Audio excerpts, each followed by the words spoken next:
सुप्रभात बच्चों। Divine Public School Monapur Gorakhpur class 9th Hindi video पाठशाला में आप सभी का स्वागत है। बच्चों, आज हम हिंदी विषय का अध्ययन करने जा रहे हैं, जिसमें हम हरिशंकर परसाई द्वारा रचित पाठ प्रेमचंद के फटे जूते के बारे में पढ़ेंगे, समझेंगे और जानकारी प्राप्त करेंगे। लेखक परिचय।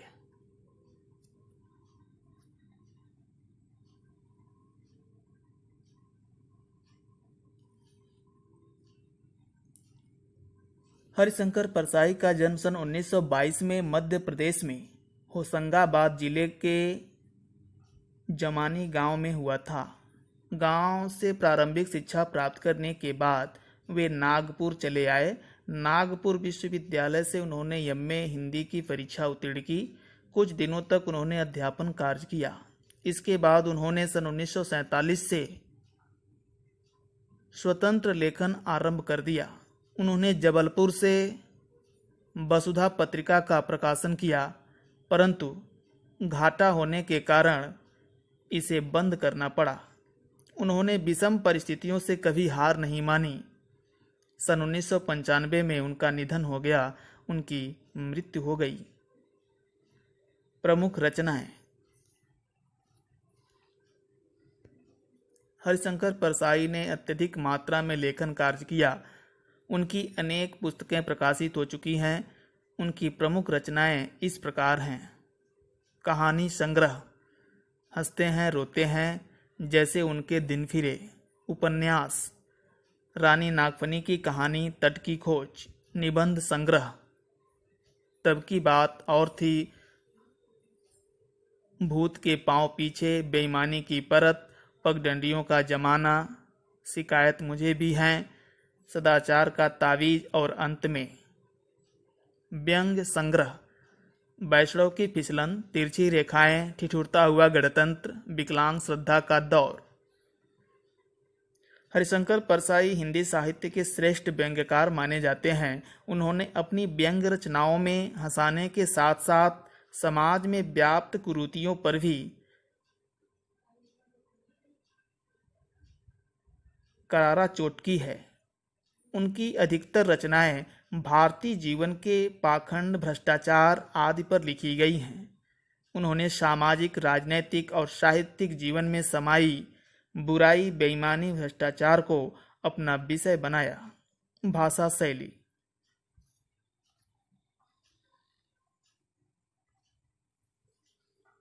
हरिशंकर परसाई की भाषा में व्यंग्य की प्रधानता है। उनकी भाषा व्यंग्य प्रधान है और उनकी शैली व्यंग्य शैली है। उनकी भाषा सामान्य होते हुए भी संरचना के अनूठेपन के कारण, बनावट के अनूठेपन के कारण विशेष मारक क्षमता रखती है। उनके एक एक शब्द में व्यंग्य के तीखेपन को देखा जा सकता है। लोक प्रचलित हिंदी के साथ साथ उर्दू, अंग्रेजी शब्दों का भी उन्होंने खुलकर प्रयोग किया है।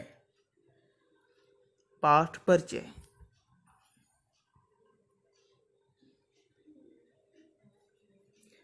प्रेमचंद का नाम हिंदी के मूर्धन्य साहित्यकारों में प्रथम श्रेणी में आता है। इसी कारण उन्हें कथा सम्राट की उपाधि दी गई है। वे जितने उच्च कोटि के विचारक और साहित्यकार थे, उतने ही सादगी के पोषक भी थे। उन्होंने सरल सादा जीवन जिया। आज व्यक्ति जितनी उच्च कोटि का विचारक होता है, उससे भी उच्च कोटि का वह दंभी, आडंबरी और दिखावा पसंद होता है,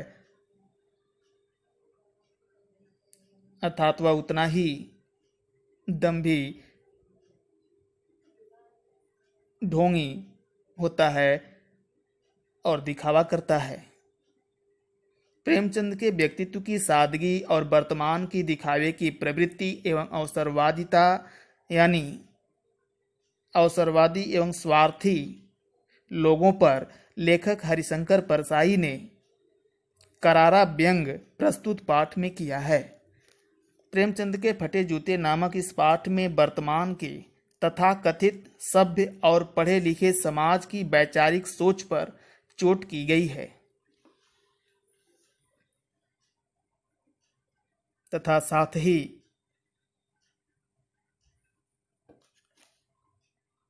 हिंदी लेखकों की दुर्दशा पर भी व्यंग किया गया है। जो साहित्यकार समाज की कुरीतियों पर ठोकरें मारता है, समाज की कुरीतियों को मिटाने का प्रयास करता है, समाज उसे बदले में क्या देता है, इसका वर्णन मार्मिक बन पड़ा है।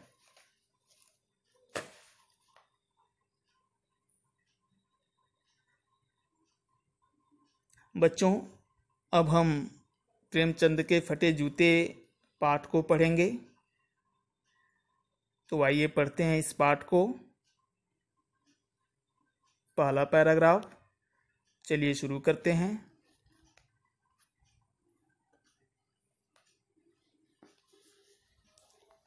प्रेमचंद का एक चित्र मेरे सामने है। पत्नी के साथ फोटो खिंचा रहे हैं।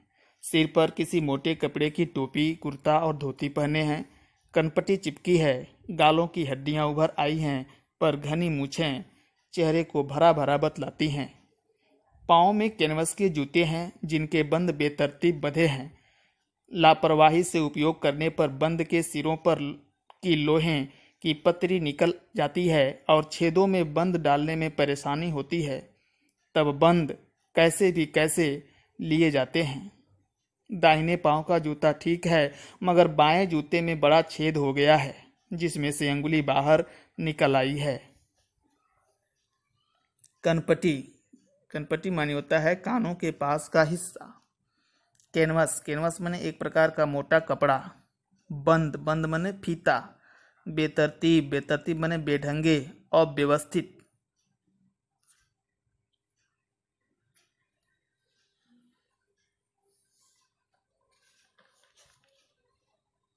प्रेमचंद एक चित्र में, लेखक के सामने प्रेमचंद और उसकी पत्नी का एक चित्र है।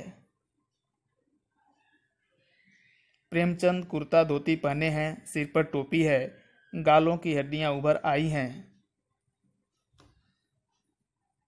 परंतु घनी मूछों से चेहरा भरा सा लगता है। पैरों में कैनवस के जूते हैं, जिनके फीतों की पतरियां निकल गई हैं, इसलिए वे बेतरतीबी से बंधे दिखते हैं। जैसे तैसे बंधे हुए हैं, ठीक से बंधे हुए भी नहीं हैं। लेखक देखता है कि प्रेमचंद के बाएं जूते में एक बड़ा छेद हो गया है, जिससे अंगुली बाहर झांक रही है। अगला पैराग्राफ देखेंगे।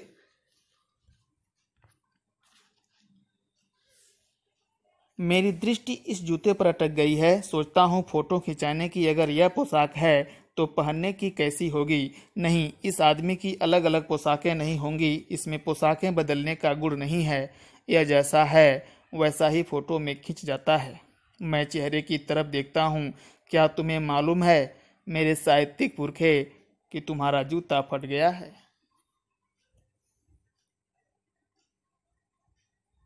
और अंगुली बाहर दिख रही है।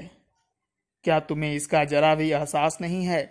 जरा लज्जा, संकोच या झेप नहीं है? क्या तुम इतना भी नहीं जानते कि धोती को थोड़ा नीचे खींच लेने से अंगुली ढक सकती है? मगर फिर भी तुम्हारे चेहरे पर बड़ी बेपरवाही, बड़ा विश्वास है। फोटोग्राफर ने जब रेडी प्लीज कहा होगा, तब परंपरा के अनुसार तुमने मुस्कान लाने की कोशिश की होगी। दर्द के गहरे कुएं के तल में कहीं पड़ी मुस्कान को धीरे धीरे खींचकर ऊपर निकाल रहे होंगे कि बीच में ही क्लिक करके फोटोग्राफर ने थैंक यू कह दिया होगा। विचित्र है यह अधूरी मुस्कान। यह मुस्कान नहीं, उसमें उपहास है, व्यंग है। दृष्टि, दृष्टि माने नजर। पुरखा, पुरखा माने पूर्वज। क्लिक, क्लिक माने फोटो लिए जाने की आवाज। विचित्र, विचित्र माने अनोखा। उपहास, उपहास माने हंसी उड़ाना। व्यंग, व्यंग माने होता है बातों की चोट।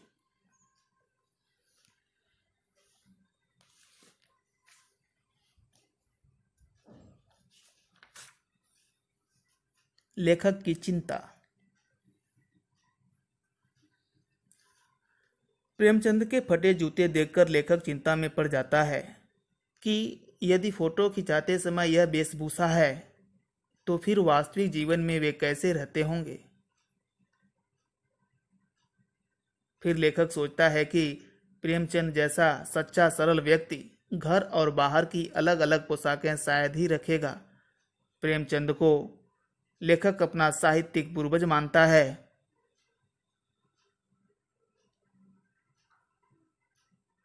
सर्वश्रेष्ठ साहित्यकार मानता है।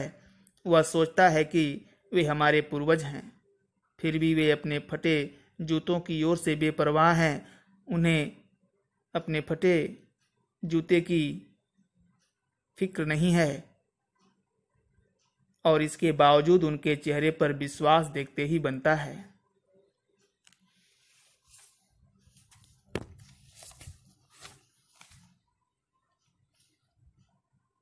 आगे कहते हैं कि फोटो खींचते समय जब उन्हें तैयार होने के लिए कहा गया होगा तो उन्होंने मुस्कुराने का प्रयत्न किया होगा, किंतु अभी मुस्कान ऊपर की ओर आ ही रही थी कि फोटो खींच दी गई।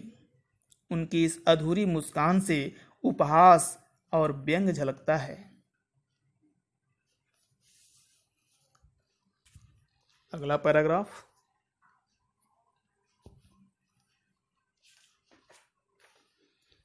यह कैसा आदमी है जो खुद तो फटे जूते पहने फोटो खिंचा रहा है पर किसी पर हंस भी रहा है। फोटो ही खिंचाना थी तो ठीक जूते पहन लेते या न खिंचाते। फोटो न खिंचाने से क्या बिगड़ता था। शायद पत्नी का आग्रह रहा हो और तुम अच्छा चल भई कहकर बैठ गए होगे।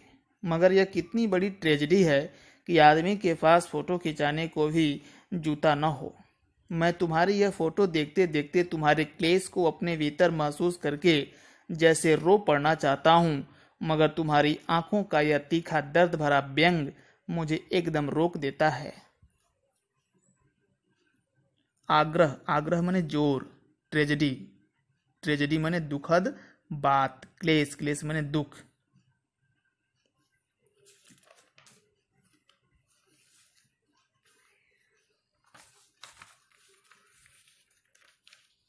फोटो में व्यंग भरी हंसी। लेखक फोटो में प्रेमचंद को हंसती हुई मुद्रा में देखता है। उसे उनकी वह मुस्कान आश्चर्यचकित कर देने वाली एवं व्यंग से भरी प्रतीत होती है। लेखक सोचता है कि क्या इसका कोई कारण भी हो सकता है जो प्रेमचंद ने फटे जूते पहने ही फोटो खिंचवा ली। फिर वह सोचता है कि शायद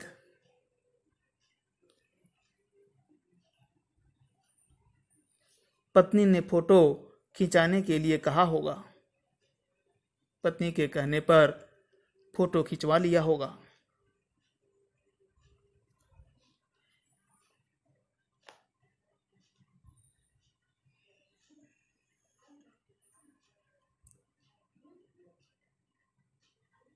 कितने दुख की बात है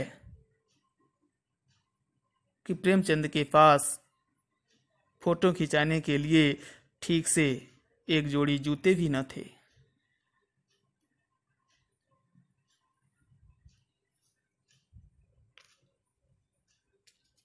लेखक प्रेमचंद की हालत देखकर रो पड़ने से स्वयं को रोक नहीं पाता, किंतु प्रेमचंद की आंखों का दर्द उसे शांत कर देता है। अगला पैराग्राफ।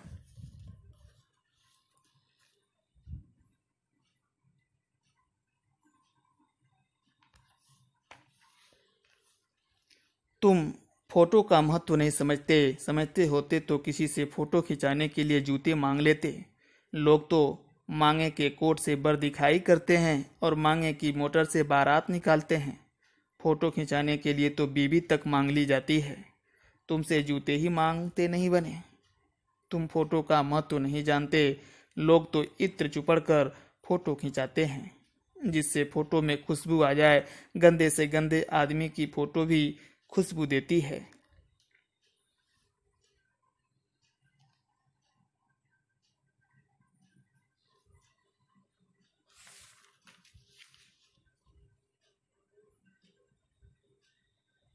लेखक सोचता है कि आजकल तो लोग फोटो खिंचवाने के लिए कपड़े, जूते तो क्या, बीवी तक उधार की मांग लेते हैं। फिर प्रेमचंद ने किसी से जूते क्यों न मांग लिए।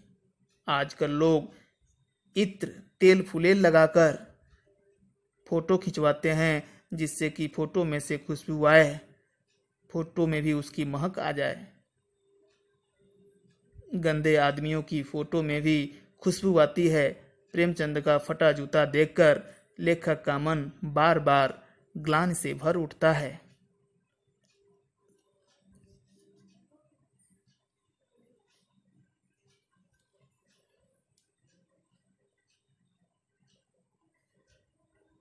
यानी कहने का तात्पर्य यह है कि लोग फोटो खिंचवाते समय खूब सजते संवरते हैं, लेकिन प्रेमचंद ने ऐसा नहीं किया। इसीलिए लेखक ने उन्हें कहा कि तुम फोटो का महत्व नहीं समझते।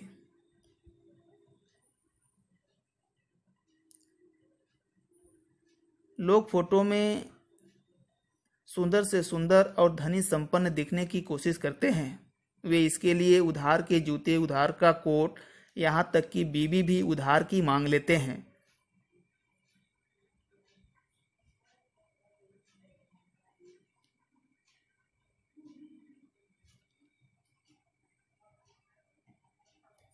कई लोग तो फोटो खिंचवाने से पहले तेल फुलेल लगाकर बैठते हैं, जिससे कि उनकी फोटो में भी उसकी महक आ जाए।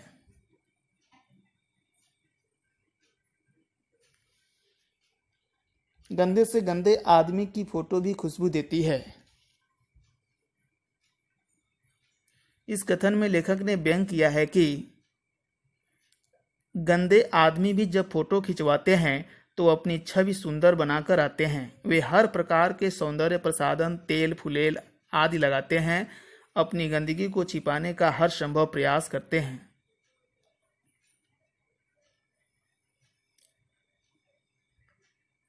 मतलब यह कि गंदे आदमी अपने हर गंदे काम को छिपाने के लिए ऊपरी तौर पर अच्छे कार्य का दिखावा जरूर कर लेते हैं। अगला पैराग्राफ देखेंगे।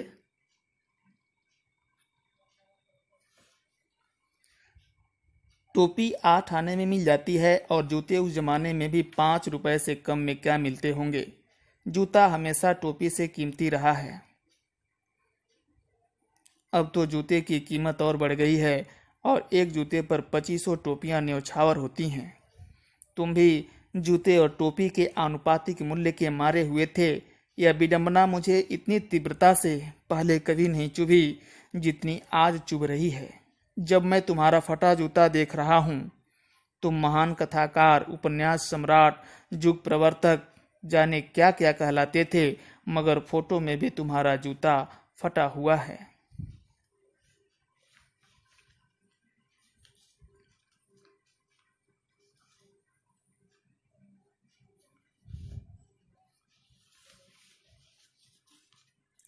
टोपी सिर पर पहनी जाती है, उसे ऊंचा स्थान प्राप्त है।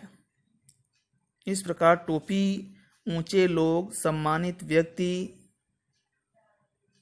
मान सम्मान या गुणी लोगों का प्रतीक है।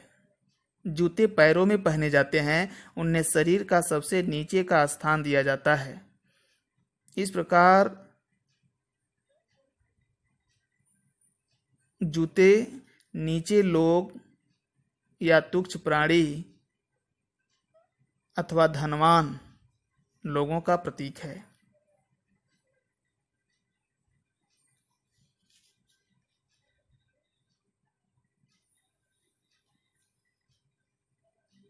इस गद्यांश में प्रेमचंद जैसे महान साहित्यकार की निर्धनता पर व्यंग किया गया है। प्रेमचंद टोपी के समान हिंदी साहित्य के सर्वश्रेष्ठ साहित्यकार थे। इस दृष्टि से देखा जाए तो भारत में उनका खूब आदर सत्कार होना चाहिए था। उन्हें किसी भी प्रकार की कठिनाई नहीं होनी चाहिए था। उनकी आर्थिक स्थिति भी अच्छी होनी चाहिए थी, परंतु हमारे समाज में टोपी का दाम कम है और जूते का ज़्यादा। जिसका दाम ज़्यादा है उसका महत्व भी ज़्यादा है। जिसके पास महंगी चीज़ है, अर्थात जो महंगी चीज़ खरीद सकता है, उसकी ही समाज में इज्जत भी है। सब मिलाकर टोपी को जूते के सामने झुकना पड़ता है। लेखक सोचता है कि प्रेमचंद के साथ भी यही हुआ। वे उच्च कोटि के साहित्यकार होकर भी निम्न स्तर का, गरीबी और अभावों का जीवन जीते रहे।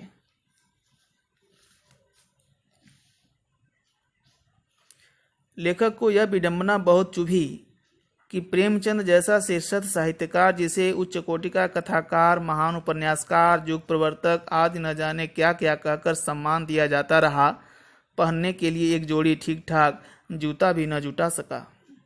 उन्हें ऐसी दरिद्रता में जीना पड़ा।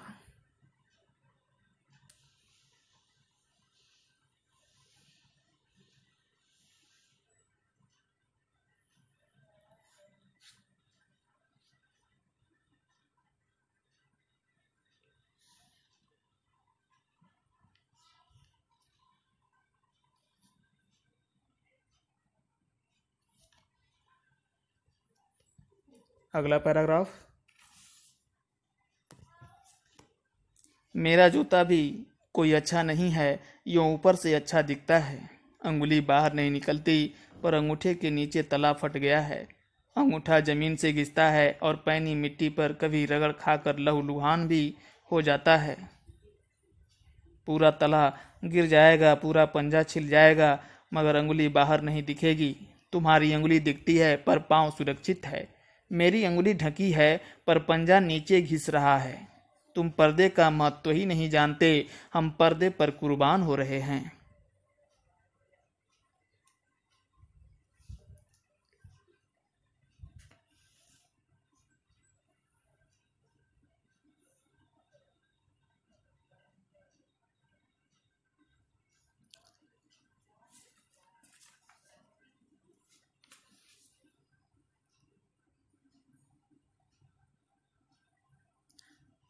लेखक कहता है कि मेरा भी जूता ऊपर से न फटकर नीचे से फटा हुआ है, लेकिन पैर के जख्मी होने पर भी अंगुली दिखाई नहीं देगी।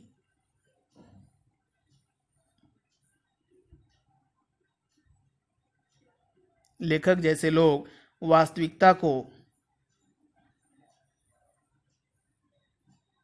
ढकना चाहते हैं, अपने कमजोरियों को छिपाना चाहते हैं, जबकि प्रेमचंद ने अपनी वास्तविकता को कभी ढकने का प्रयास नहीं किया।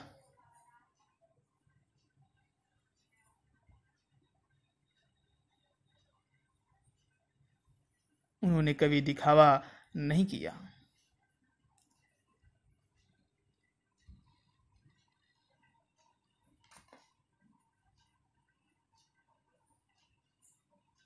तुम पर्दे का महत्व ही नहीं जानते, हम पर्दे पर कुर्बान हो रहे हैं।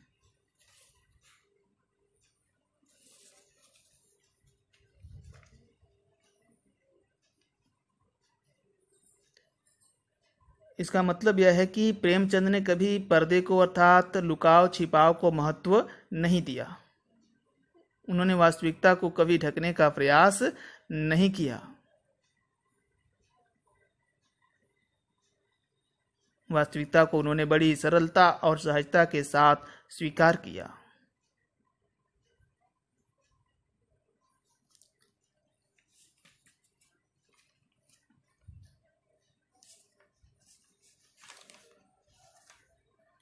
वे अंदर बाहर से एक समान थे। वे सोचते थे कि वे जैसे हैं वैसे ही दिखें भी नकली या दिखावटी रूप उन्हें पसंद नहीं था। लेखक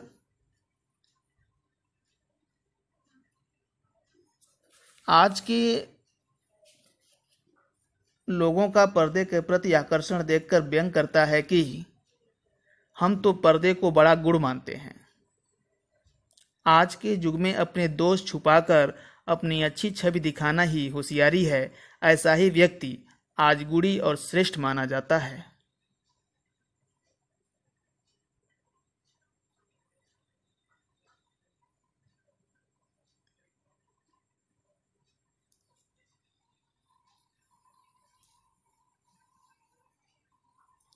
अगला पैराग्राफ।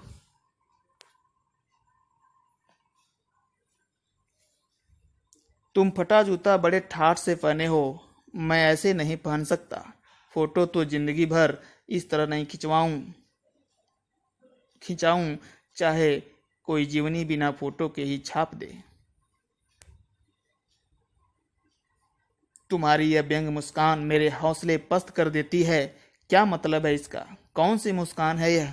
क्या होरी का गोदान हो गया? क्या पूस की रात में नीलगाय हल्कू का खेत चर गई? क्या सुजान भगत का लड़का मर गया क्योंकि डॉक्टर क्लब छोड़कर नहीं आ सकते? नहीं, मुझे लगता है माधो औरत के कफन के चंदे की शराब पी गया। वही मुस्कान मालूम होती है। मैं तुम्हारा जूता फिर देखता हूँ कैसे फट गया। यह मेरी जनता के लेखक।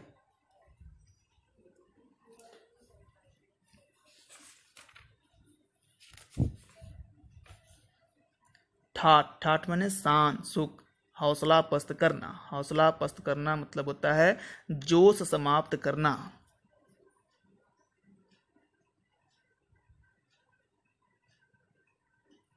तगादा,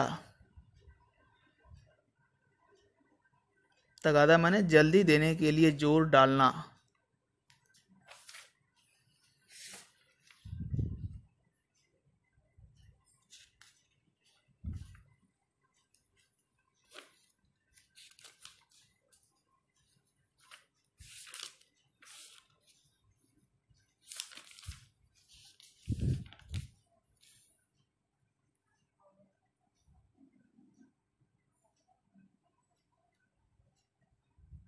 यहाँ लेखक प्रेमचंद जी के विषय में बातें कर रहे हैं कि वे बड़े शान से फटे जूते पहने हुए हैं, जबकि लेखक ऐसे जूते कभी भी नहीं पहन सकता है। लेखक उनकी व्यंग मुस्कान का अभिप्राय पूछता है, उसका रहस्य जानना चाहता है। वह प्रेमचंद के कई पात्रों का सहारा लेकर अपने प्रश्न का उत्तर जानना चाहता है। लेखक जूते के फटने का कारण भी जानना चाहता है। वह अनुमान लगाता है कि ज्यादा चलने से ऐसा हुआ होगा।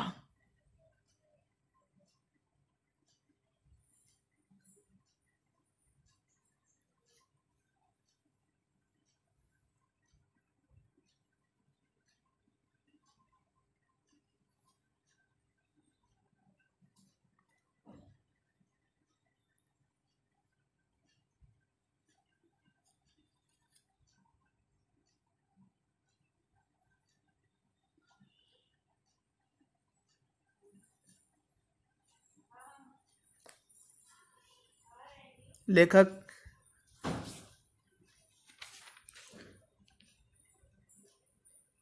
कहता है कि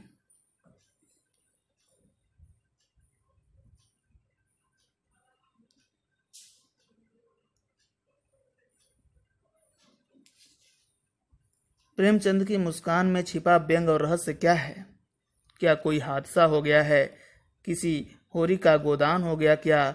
या फिर हल्कू किसान का खेत नीलगाय चर गई? या घीसू का बेटा माधव अपनी पत्नी के कफन के चंदे की शराब पी गया? या फिर प्रेमचंद किसी महाजन के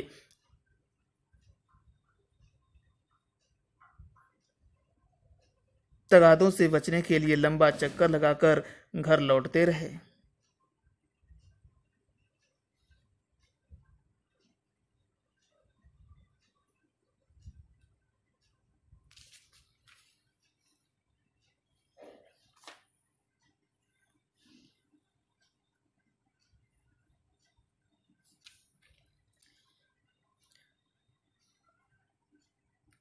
यहाँ जनता के लेखक प्रेमचंद को कहा गया है।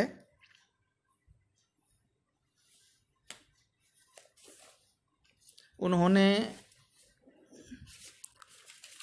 अपनी रचनाओं में आम जनता के दुख दर्द को चर्चा का विषय बनाया है। उनकी जिन कहानियों की चर्चा की गई है वे आम शोषित किसानों की कहानियां हैं, पूस की रात का नायक हल्कू नामक किसान है जो कर्ज के नीचे दबा है। कफन कहानी का पात्र माधो है जो जन्म जन्म का भूखा युवक है। भूख के कारण वह आदमी से जानवर बन चुका है। सुजान भगत में भी लालची डॉक्टरों का चित्रण है। गोदान में कर्ज, पुलिस तथा जाति शोषण का चित्रण है। इस प्रकार उन्होंने आम जनता के दुख दर्द को व्यक्त किया है, इसलिए उन्हें जनता के लेखक कहा गया है।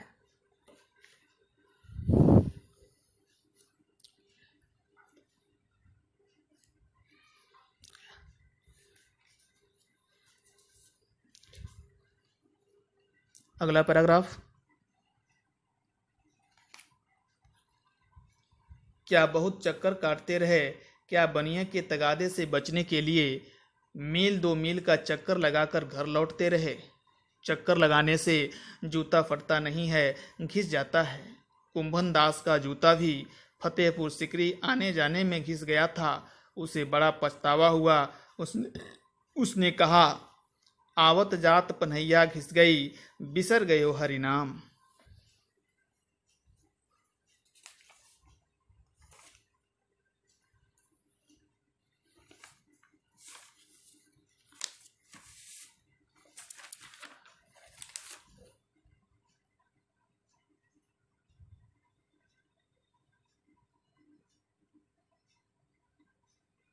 पन्हैया, पन्हैया माने जूती। बिसर गयो माने भूल गया। हरिनाम, हरिनाम माने भगवान का नाम।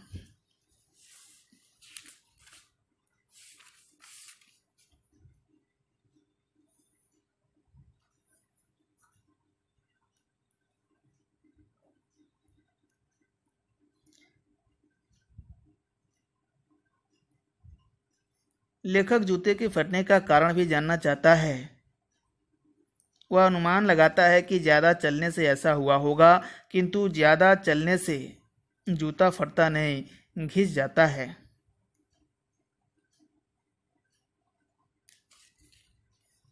लेखक ने बताया कि भक्ति काल के कवि कुंभन दास का जूता फतेहपुर सिकरी आने जाने में घिस गया। वे कहते हैं कि आने जाने में जूते घिस गए, जिस कारण भगवान का नाम भी लेना भूल गया हूँ। आगे वे कहते हैं, और ऐसे बुलाकर देने वालों के लिए कहा था, जिनके देखे दुख उपजत है, तिनको करबो परे सलाम। अर्थात उन्होंने बुलाकर कुछ देने वालों के विषय में यह कहा कि जिनको देखने के लिए दुख उठाने पड़ते हैं, उन्हीं को सिर झुकाकर नमस्कार भी करना पड़ता है।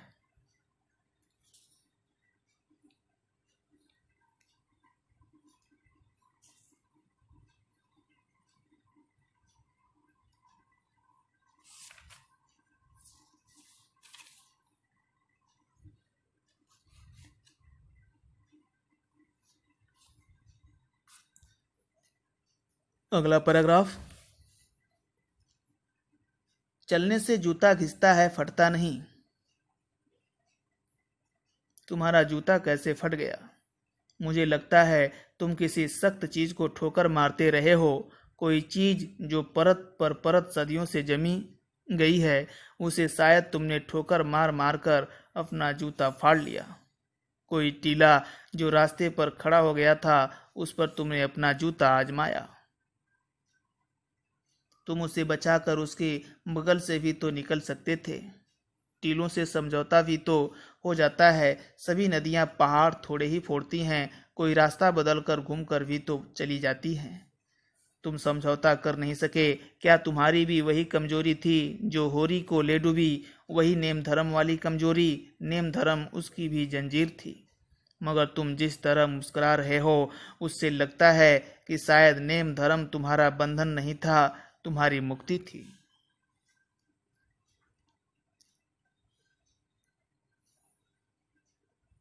लेखक बार बार इसी प्रश्न पर विचार करता है कि प्रेमचंद का जूता घिसने की अपेक्षा फट कैसे गया। जूता घिसने की बजाय फट कैसे गया। लेखक यहाँ कहना चाहता है कि उन्होंने समाज में व्याप्त कुरीतियों को अपनी ठोकरों से हटाने का प्रयास किया होगा। रास्ते की अड़चनों को उन्होंने जूते की ठोकर से हटाना चाहा होगा। वे उनसे बचकर भी जा सकते थे, परिस्थितियों से समझौता भी कर सकते थे। सभी नदियां पहाड़ नहीं फोड़ सकती, कुछ अपना रास्ता बदल कर बह जाती हैं। उन्हें भी ऐसा ही करना चाहिए था। लेकिन प्रेमचंद जी अपने जीवन आदर्शों के कारण समझौता नहीं कर सके। वे भी अपने पात्रों की तरह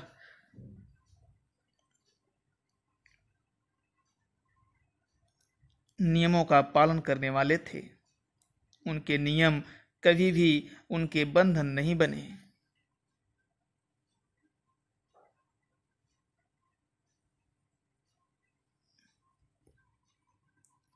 अगला पैराग्राफ। तुम्हारी यह पांव की अंगुली मुझे संकेत करती सी लगती है। जिसे तुम घृणित समझते हो उसकी तरफ हाथ की नहीं पांव की अंगुली से इशारा करते हो। तुम क्या उसकी तरफ इशारा कर रहे हो जिसे ठोकर मारते मारते तुमने जूता फाड़ लिया। मैं समझता हूँ, तुम्हारी अंगुली का इशारा भी समझता हूँ और यह व्यंग मुस्कान भी समझता हूँ। तुम मुझ पर या हम सभी पर हंस रहे हो, उन पर जो अंगुली छिपाए और तलुआ घिसाए चल रहे हैं, उन पर जो टीले को बरका कर बाजू से निकल रहे हैं।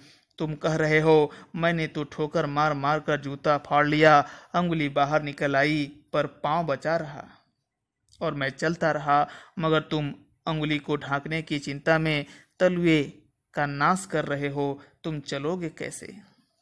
मैं समझता हूँ, मैं तुम्हारे फटे जूते की बात समझता हूँ, अंगुली का इशारा समझता हूँ, तुम्हारी व्यंग मुस्कान समझता हूँ।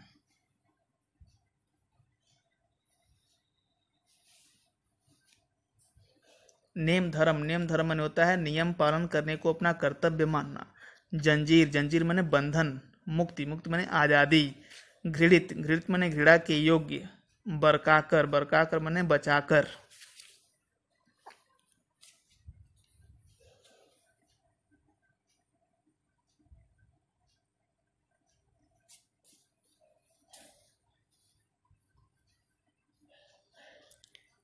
लेखक यह अनुमान लगाता है कि वे जिसे घृणित समझते हैं,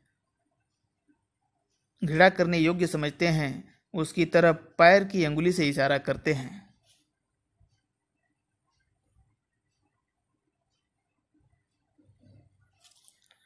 वह समझ गया कि प्रेमचंद जी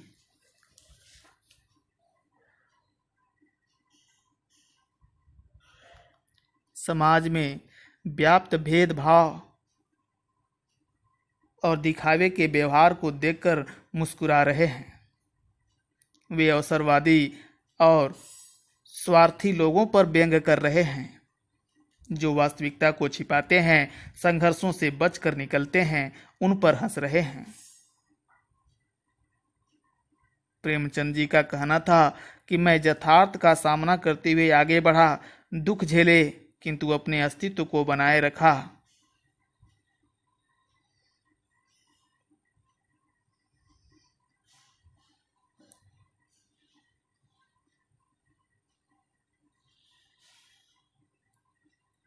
एक लेखक की गरिमा को बनाए रहा।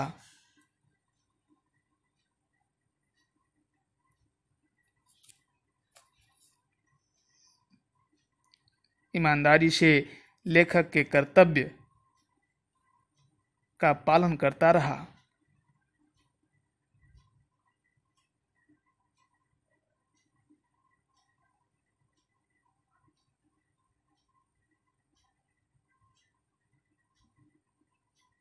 जबकि लेखक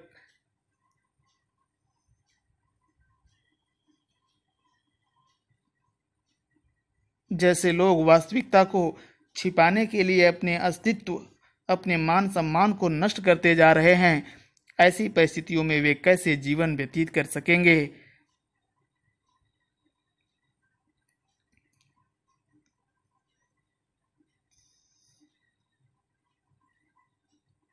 अंत में लेखक यही कहता है कि वे उनके द्वारा दिए गए निर्देशों को भली भांति समझ गए हैं।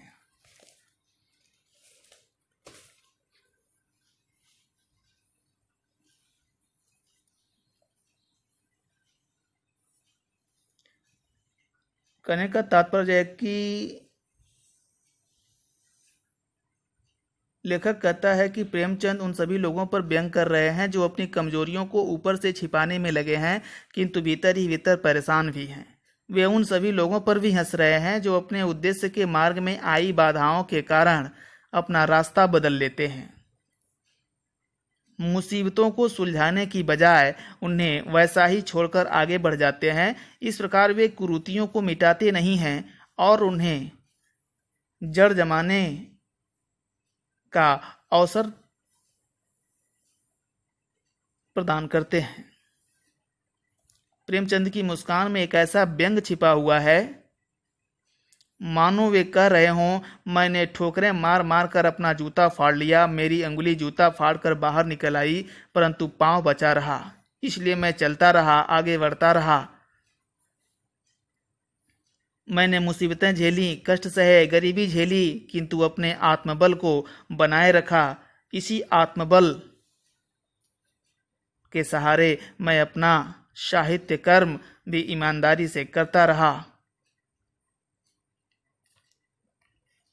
एक लेखक के कर्तव्य का निर्वाह ईमानदारी से करता रहा।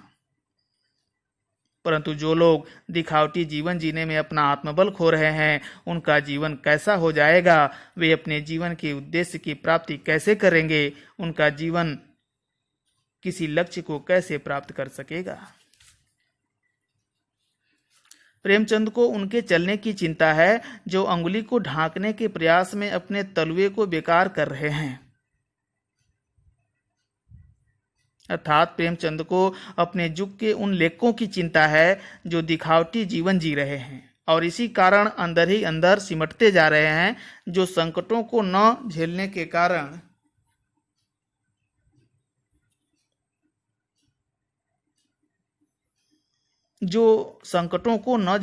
कारण आत्मबल खोते जा रहे हैं।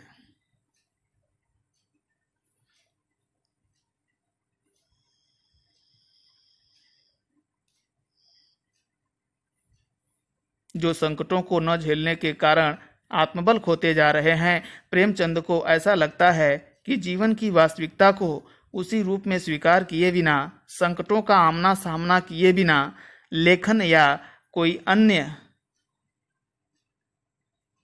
महान कार्य नहीं किया जा सकता।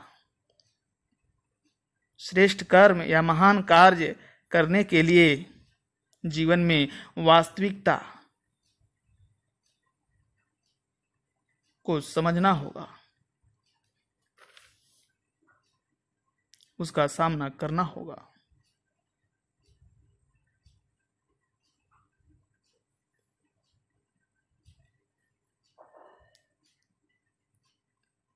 तो इस प्रकार लेखक हरिशंकर परसाई ने इस पाठ के माध्यम से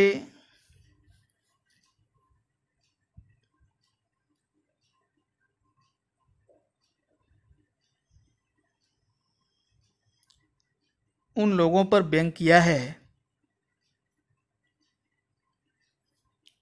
जो दिखावा करते हैं और बनावटी जीवन जीते हैं, जो केवल अपने स्वार्थ की ताक में लगे रहते हैं, जो संघर्षों से जी चुराते हैं, कठिनाइयों के डर से अपना रास्ता ही बदल देते हैं।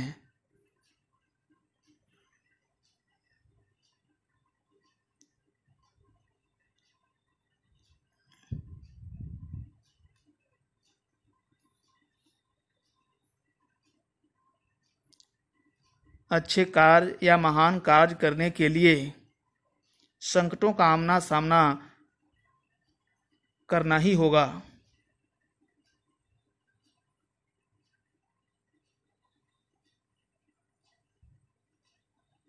वास्तविकता को समझना होगा।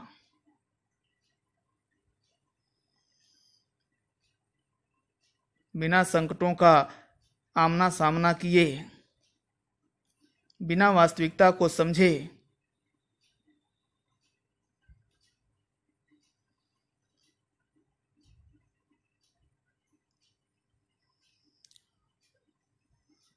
अच्छे कार्य या महान कार्य नहीं किए जा सकते।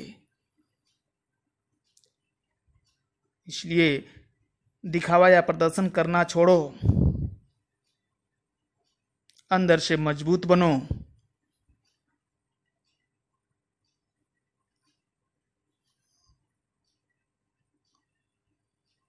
संकटों का सामना करते हुए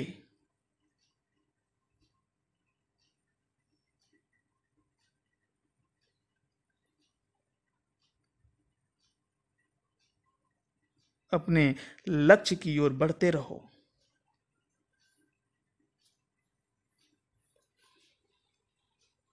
ओके स्टूडेंट, आप इस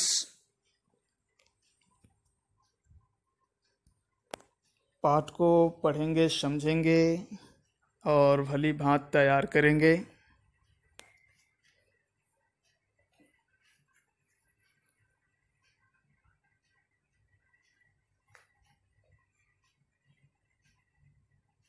इस वीडियो व्याख्यान में शुरू से अंत तक जुड़े रहने के लिए, पढ़ने, सुनने और समझने के लिए बहुत बहुत धन्यवाद।